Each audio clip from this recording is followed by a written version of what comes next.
벌써 2년째 애굽 땅과 그 주변 국가들까지 기근과 흉년으로 고통을 받게 되었습니다. 물론 애굽은 요셉 총리 덕분에 기근을 잘 이길 수 있었었죠. 이미 7년 동안 대풍년을 거두었을 때에 곡식의 5분의 1을 잘 저장해 두었기 때문이었습니다. 이제 바로의 꿈에서 예고했던 것처럼 7년 풍년이 끝나자 이제 기근이 오게 된 것입니다. 자, 요셉 총리의 대안 제시가 아니었다면 애굽조차도 그 기근을 잘 버티지 못했을 겁니다. 자, 이제부터는 저장해 두었던 곡식을 각 지역의 창고에서 꺼내서 또 돈을 받고 판매를 할 수 있었습니다. 7년 동안 곡식을 사 모으느라 왕실의 모든 자금을 다 썼을 텐데 지금부터는 그 곡식을 되팔아서 큰 이윤을 남길 수 있게 됐던 것이죠. 대박 난 것이죠. 예, 대박 났습니다. 자, 그러므로 이 사브낫 바네아 총리 누굽니까? 사브낫 바네아 총리가 요셉이죠. 요셉의 이름을 애굽식으로 바꿔준 게 사브낫 바네아였죠. 이 사브낫 바네아 총리의 몸값은 하늘을 치솟게 되었고 아울러 총리의 인지도는 애굽 전역을 강타했을 뿐만 아니라 그 주변 국가들까지도 소문이 파다했을 겁니다. 자, 바로 이때에 하나님께서는 이제 오랜 시간 동안 준비하셨던 계획을 펼치시게 됩니다. 바로 야곱의 자손들로 하여금 애굽으로 이주시키시려는 프로젝트를 진행하시게 되죠. 자, 그 첫 번째 단계로 요셉을 선발 주자로 애굽 땅에 보내셔서 준비하게 하셨습니다. 그리고 두 번째 단계로는요, 야곱의 아들들이 애굽 땅에 처음 발을 내딛게 하셨던 것이고요. 또 마지막 세 번째 단계로는 야곱을 비롯한 70명의 온 가족들이 애굽으로 이주하게 되는 것이죠. 자, 여러분, 이 계획은요, 하나님께서 오래전부터 준비하셨던 큰 그림입니다. 자, 창세기 15장으로 넘어가서 한번 읽어봤으면 좋겠네요. 15장 13절 14절 같이 읽겠습니다. 여호와께서 아브라함에게 이르시되 너는 반드시 알라 내 자손이 이방에서 객이 되어 그들을 섬기겠고 그들은 400년 동안 내 자손을 괴롭히리니 그들이 섬기는 나라를 내가 징벌할지며 그 후에 내 자손이 큰 재물을 이끌고 나오리라. 아멘. 자, 하나님께서는 이 엄청난 프로젝트에 대해서 이미 아브라함과 나누신 적이 있으세요. 아브라함의 자손이 이방 땅에서 400년 동안 객이 되어 고통을 받으며 살다가 이제 큰 재물을 이끌고 나오게 하겠다는 계획이었습니다. 자, 그러면 도대체 하나님께서는 왜 이런 야곱 가족의 이주 계획을 세우셨을까요? 왜 그랬을까요? 나중에 우리가 살펴보겠지만 지금 전체 70여 명밖에 안 되는 야곱의 온 가족들로 하여금 400년 동안 번성하게 해서 민족이라는 큰 그룹을 만들기 위함이었습니다. 자, 그러면 또 이런 질문이 나오게 되죠. 왜 하나님께서는 야곱의 가족들을 민족이라는 대그룹으로 만들고 싶으셨을까요? 왜 그랬을까요? 자, 그것은 바로 하나님의 오랜 꿈이었던 제사장 나라를 세우기 위함이었습니다.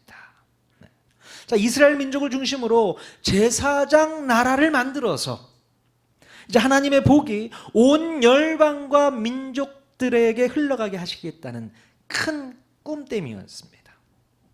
그래서 나중에 보면 70명의 야곱 가족들은 애굽에서 430년 뒤에 거대한 민족으로 불어나서 애굽 탈출에 성공하여 마침내 제사장 나라를 세우게 됩니다.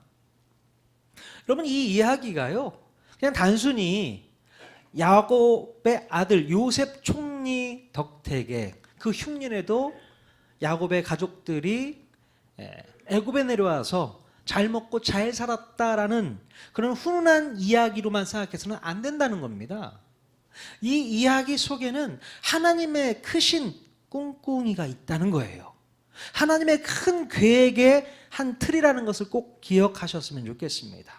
아브라함 때부터 이루기를 원하셨던 하나님의 꿈이 이제 시작되는 겁니다.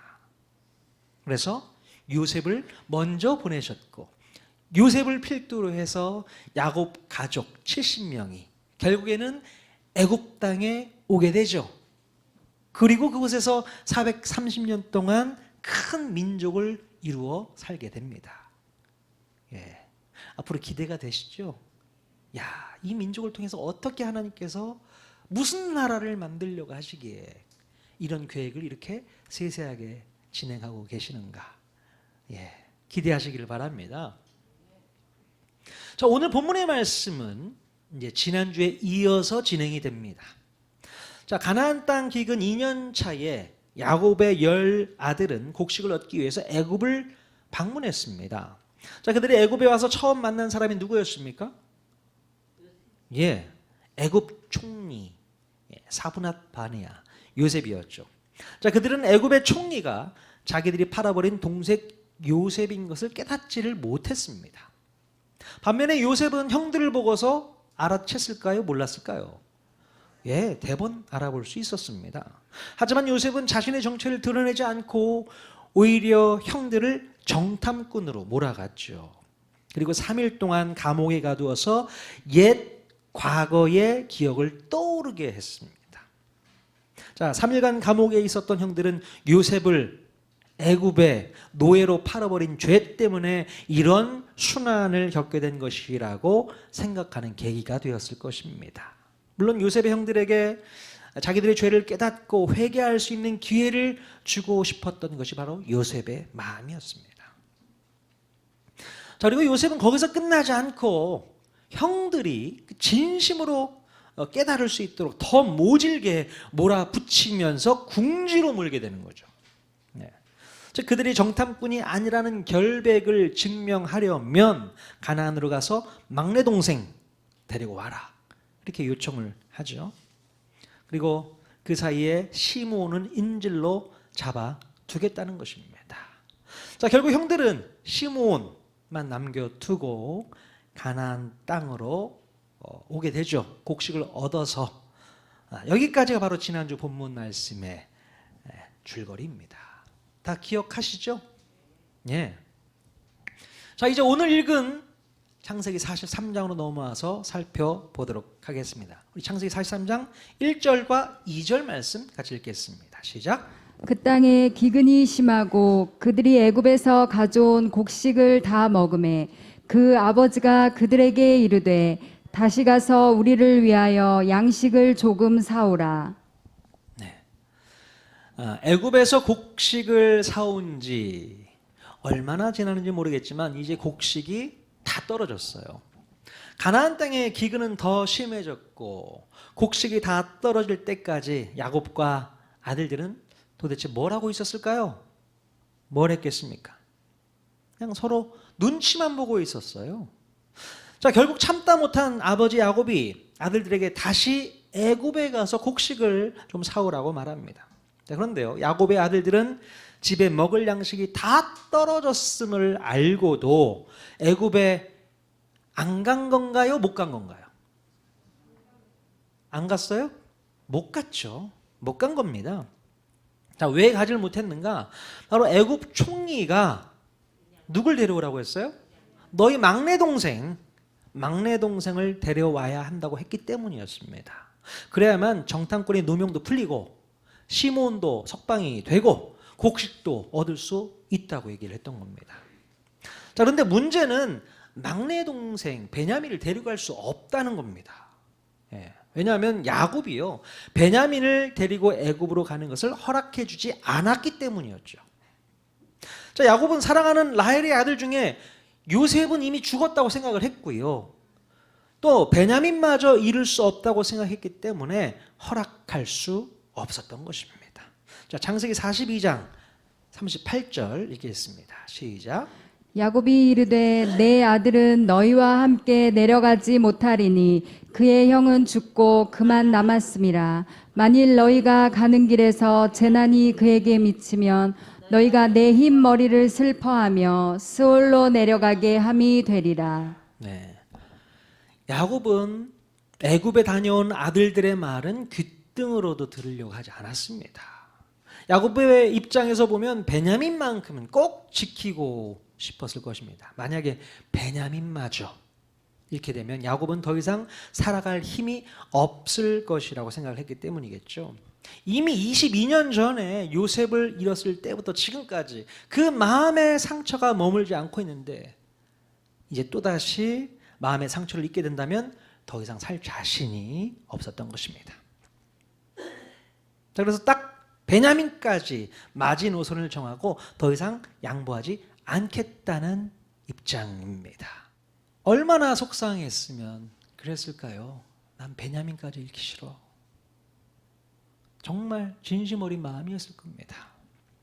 여러분, 오늘 우리의 이 어리석고 연약한 모습이 바로 이 야곱의 모습에 고스란히 담겨 있음을 발견할 수 있게 돼요. 우리는 하나님 앞에서만큼은 모든 것을 다 내려놓을 수 있어야 하는데 그러질 못하고 하나님과 신경전을 펼치면서 기싸움을 하려고 하는 겁니다. 여러분, 왜 하나님과 싸우려고 합니까? 신경전 펼치지 마십시오.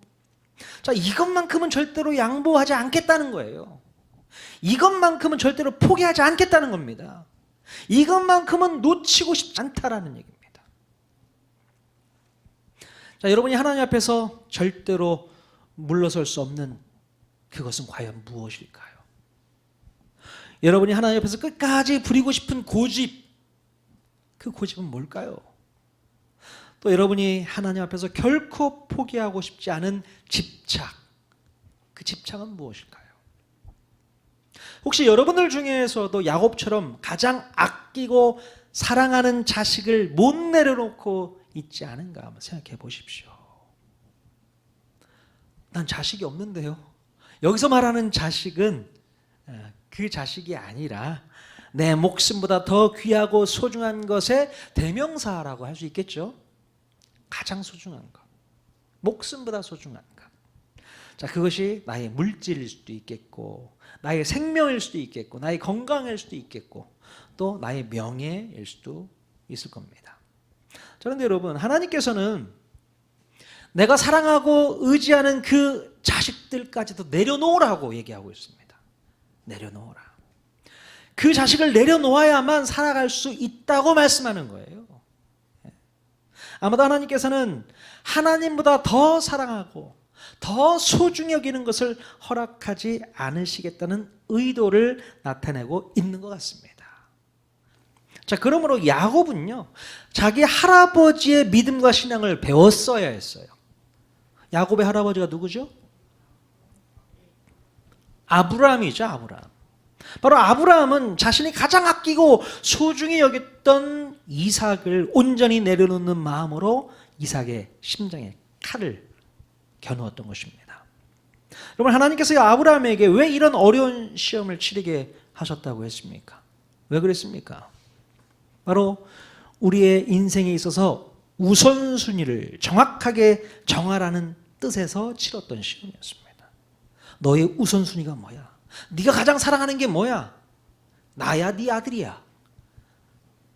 그거를 테스트하는 시험이었습니다.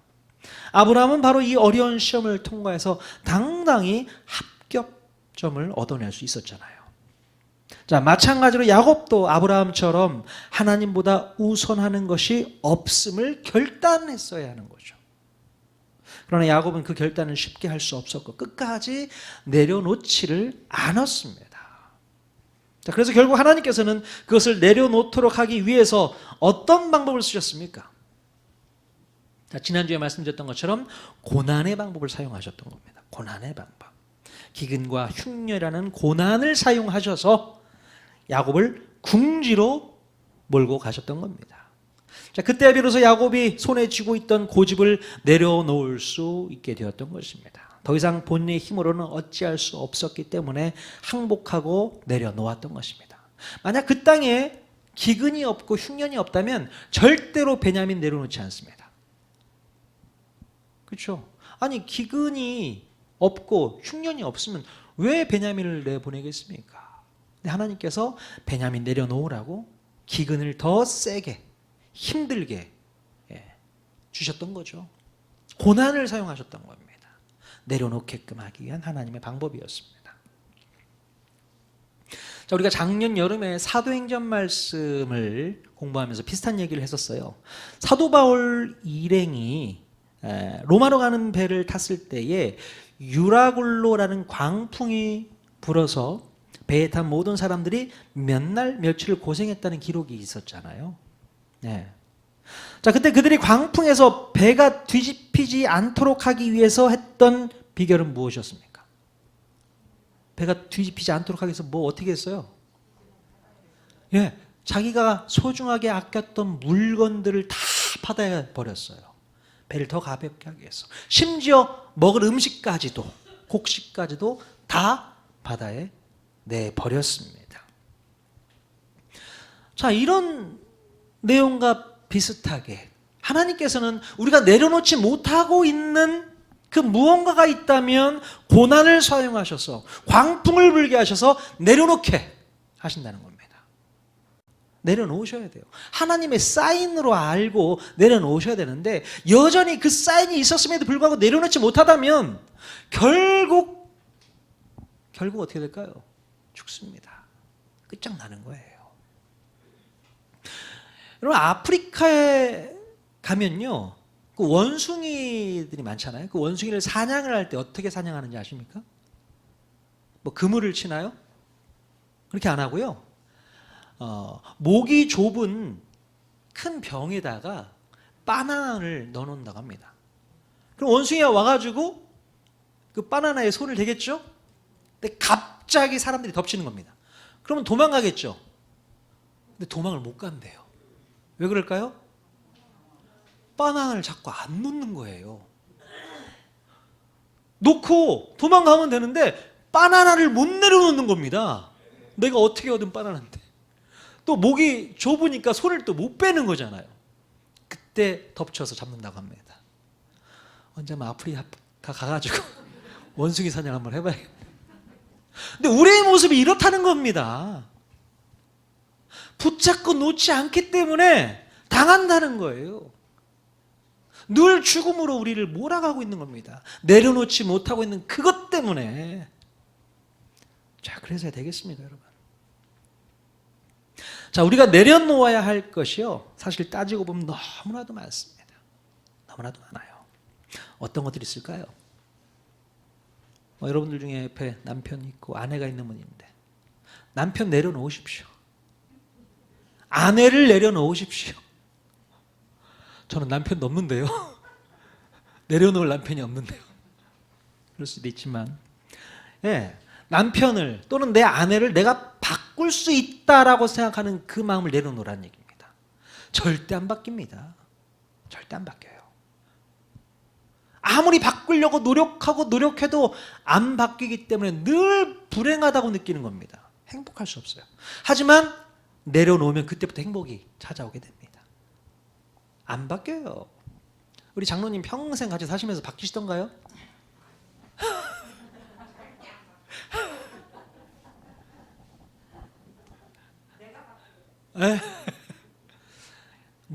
내가 내려놔야겠다라는 생각을 바꾸셔야 된다는 얘기입니다.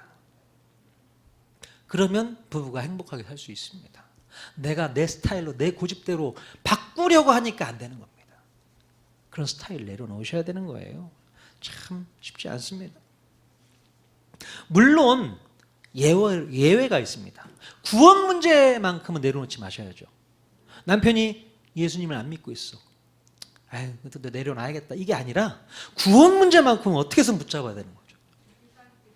우리 김자 집사님, 구원 문제만큼은 내가 내려놓지 않겠다. 그래서 오늘 이런 간증을 하신 거 아닙니까? 우리 이현 집사님, 우리 김자 집사님 정말 사랑해 주셔야 돼요. 집사님이 영혼을 구원하기 위해서 얼마나 눈물 뿌리면서 기도를 많이 하셨겠어요. 다른 건 다 내려놓으십시오. 하지만 붙잡아야 될 것, 예수 믿게 하는 것, 그거는 꼭 우리가 붙잡아야 될 문제인 줄로 믿습니다. 자, 우리가 내려놓아야 할 것 중에 이런 것도 있어요. 과거에 경험했던 마음의 상처, 그거 내려놓으십시오. 누구든지 과거에 얻었던 치명적인 상처를 치유받고 싶어 하지요. 그런데 그 마음의 상처는 먼저 그 문제를 내려놓지 않으면 결코 치료받을 수 없습니다. 상처를 치유받기 위해서는 반드시 먼저 내려놓는 일이 있어야 되는 거예요.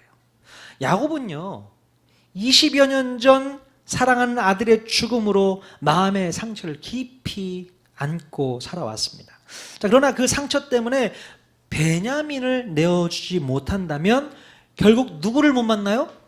요셉을 만날 수가 없는 거예요.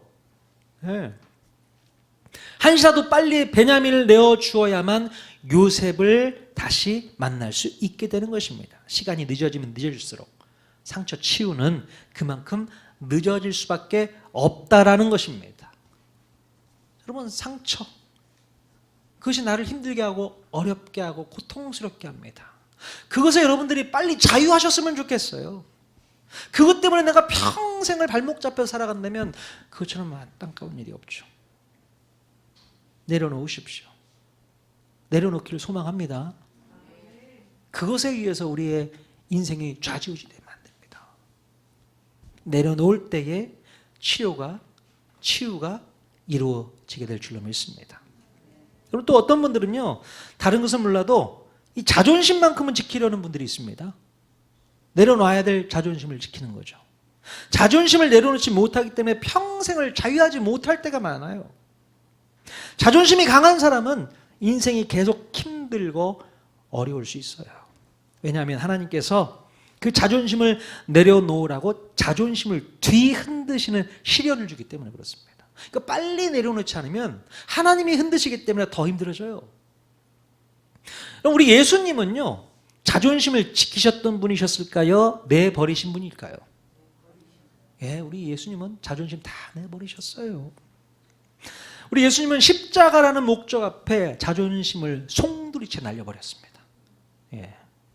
만약 예수님께서 자존심을 챙기려고 했다면 예수님을 핍박하고 능욕하고 못질하는 놈들을 싹 다 잡아서 벌써 심판하셨을 겁니다. 어떻게 하나님의 아들이라는 자존심이 있지. 내가 하나님의 아들인데 자존심 지키려면요, 다 잡아드리죠. 충분히 우리 예수님 가능하십니다. 그런데 우리 예수님은 자존심 세우지 않았습니다. 다 내버렸습니다. 그래서 그분이 다 벗김당하고 핍박받고 능욕당하고 결국 십자가를 지고 가시잖아요. 자존심 내버렸기 때문에 가능한 겁니다. 여러분, 붙잡고 있는 자존심 있다면 내려버리십시오. 교만입니다. 내버리십시오. 그리고 또 어떤 분들은요, 자기 자신이 옳다고 생각되는 신념이나 습관들은 반드시 지켜야 된다고 고집하는 분들이 계세요. 바로 이 신념과 이 습관들 때문에 꼰대 소리를 듣는 거예요.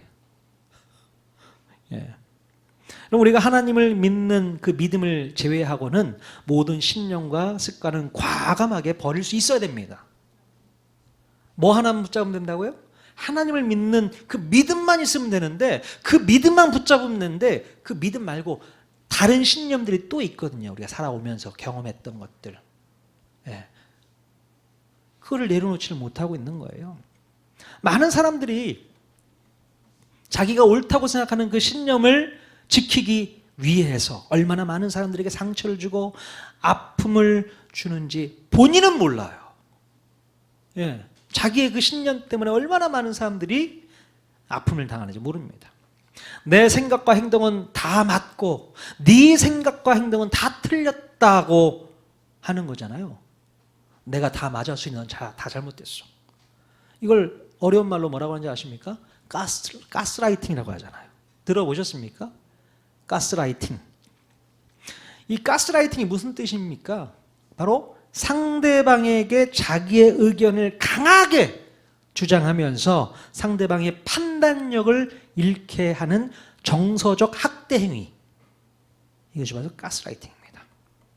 이 가스라이팅을 당하는 사람은요, 결국 자신의 판단을 믿지 못하게 되고 오히려 가해자를 더욱 의지하게 되는 정서적 불구 상태가 되는 거예요. 이런 안 좋은 일들이 있는 겁니다. 자, 그래서 여러분의 신념 남에게 강요하지 마십시오. 그것이 반드시 맞다 손치더라도. 예. 근데요, 그게 안 맞을 수도 있단 말이에요. 안 맞을 수도 있습니다. 어떻게 여러분 자신하십니까? 여러분이 생각하는 게 무조건 맞다. 그러니 너도 이렇게 따라와야 된다.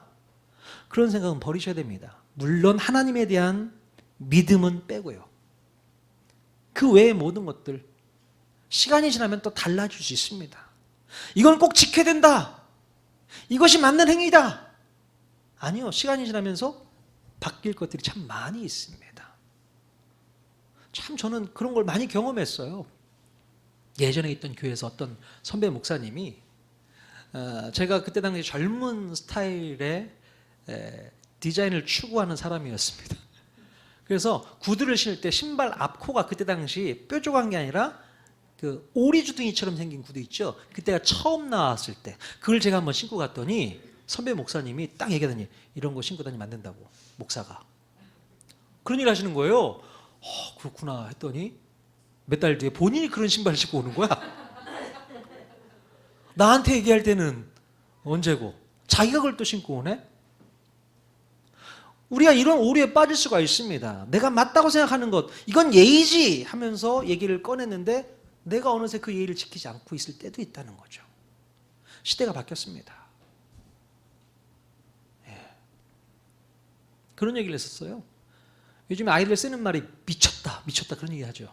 개 멋있다, 개 맛있다. 무슨 욕도 아니고 이게 미쳤다는데 그건 욕같이 들리잖아요. 근데 요즘 애들이 쓰는 관용어입니다. 대단하다 그 표현이거든요. 예전에 우리 아이한테 그런 단어를 쓰길래 막 혼냈습니다. 근데 제가 그 얘기를 또 쓰고 있네요. 미쳤다. 오늘 드럼 치는 거 보고 야 미쳤다 이러고 있어요. 그때는 잘못됐다고 생각했던 말들이었는데 여러분, 여러분이 믿고 있던 신념 내려놓으십시오. 내려놓으십시오. 그 신념이 잘못된 것일 수도 있습니다. 하나님을 믿는 그 믿음 하나만 붙잡으면 되는 겁니다. 별것도 아닌 그 신념 때문에 서로 헐뜯고 싸우고 전쟁까지 불사는 거 아닐까요? 네. 꼰대들은요, 라떼는 말이야 하면서 자신의 경험과 신념을 바탕으로 고집을 피우잖아요. 그러니 그 사람을 좋아할 사람이 아무도 없습니다. 그렇기 때문에 늘 외롭게 사는 거죠. 여러분, 내 생각과 신념이 틀렸을 수도 있다고 생각할 수 있는 그런 여유가 있기를 원합니다. 자, 바로 이렇게 야곱의 아들들은 아버지가 내려놓지 못하는 것이 뭔지를 알기 때문에 더 이상 말도 꺼내지 못하고 있었던 거예요. 그런데 이제 누가 먼저 말문을 열게 됩니까? 네, 결국 야곱이 먼저 말을 꺼냈던 것이죠. 하지만 여전히 베냐민을 보내겠다고 허락하려고 했던 말은 아니었습니다. 자, 그런데 바로 그때에 아버지 앞에 등장한 인물이 있었습니다. 누구입니까? 야곱의 넷째 아들 유다. 자, 아버지가 말문을 열자마자 이때다 싶었는지 유다가 아버지에게 간곡히 설명하고 나섰습니다. 자, 유다의 말을 처음부터 끝까지 차근차근 듣다가 보면 야곱과는 많이 다르다는 느낌을 받게 돼요. 자, 우리 창세기 43장 9절 말씀 같이 한번 읽어보겠습니다. 시작. 내가 그를 위하여 담보가 되오리니 아버지께서 내 손에서 그를 찾으소서. 내가 만일 그를 아버지께 데려다가 아버지 앞에 두지 아니하면 내가 영원히 죄를 지리이다. 야곱은요, 어떻게 해서든 자기 고집을 붙잡고 내려놓으려고 하지 않는 반면에 이 유다는요, 자기의 모든 것을 다 내려놓는 과감한 결단을 보여주고 있습니다. 자기 자신이 베냐민을 위하여 담보가 되겠다라고까지 말하면서 문제 해결을 위해 자기 자신을 과감하게 내던지는 모습을 볼 수 있게 됩니다. 자, 나중에 창세기 44장에 가서도 보면 유다는 나중에 애굽 총리 요셉 앞에서 무슨 고백을 하냐면요, 자기 동생 베냐민은 집으로 돌려보내주시고 내가 종이 되겠습니다, 그런 얘기를 해요. 야, 유다가 그렇습니다. 원래 이 유다가 이렇게 근사한 사람이었습니까? 그러지 못했던 사람이었어요. 원래 유다가 내려놓음을 잘했던 사람이 아니었습니다. 자, 그런데 유다에게 모든 것을 내려놓게 하는 큰 계기가 한 번 있었잖아요. 창세기 38장에서 보면 유다는 자기 자식 둘을 먼저 앞서 보내게 되죠. 예. 그리고 막내 아들까지 잃게 될까봐 나름 인간적인 방법을 쓰게 됩니다. 그런데 결국 자기의 뜻대로 되는 일이 하나도 없게 되자 유다는 그때서야 비로소 모든 것을 다 내려놓고 하나님을 바라보며 의지하게 되는 겁니다. 그래, 내가 아무리 계획을 세워도 되는 게 하나도 없구나. 하나님의 뜻대로 진행되는구나. 그래, 내려놓자. 마음 가운데서 다 내려놓게 되었던 것입니다. 자, 이런 유다의 사정과 형편을 너무나도 잘 알고 있었던 이 야곱, 그 아버지 야곱은요, 그 유다의 간절한 설득에 감동을 받게 되었는지 유다의 말대로 이제 베냐민을 놓아주게 됩니다. 야, 네가 얘기하니까 내가 설득이 되는구나. 아버지 야곱이 그렇게 생각했던 거예요. 처음에요, 루벤이 이런 얘기를 했었어요. 비슷한 얘기를 했는데 루벤 얘기는 귀등으로 듣지 않았습니다. 근데 야곱이 유다의 얘기를 유심히 듣고 아, 그래, 맞다. 네가 뭔 큰 깨달음이 있는 것 같구나 라고 해서 베냐민을 내어놓게 되는 계기가 되어집니다. 자, 창세기 43장 14절 말씀 같이 읽겠습니다. 시작. 전능하신 하나님께서 그 사람 앞에서 너희에게 은혜를 베푸사 그 사람으로 너희 다른 형제와 베냐민을 돌려보내게 하시기를 원하노라. 내가 자식을 잃게 되면 이르리로다. 네, 야곱이 엄청난 고백을 합니다. 내가 자식을 잃게 되면 이르리로다. 예, 이게 무슨 의미입니까? 그래, 다 내려놓겠다 그 얘기잖아요. 이름은 잃어버리겠다.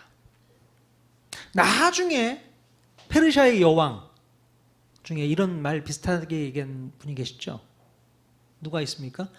에스더가 그런 얘기 했잖아요. 뭐라고 했습니까? 에스더가 죽으면 죽으리다. 와, 내려놓겠다는 얘기죠. 내 목숨까지 내려놓겠습니다. 죽으면 죽으리다.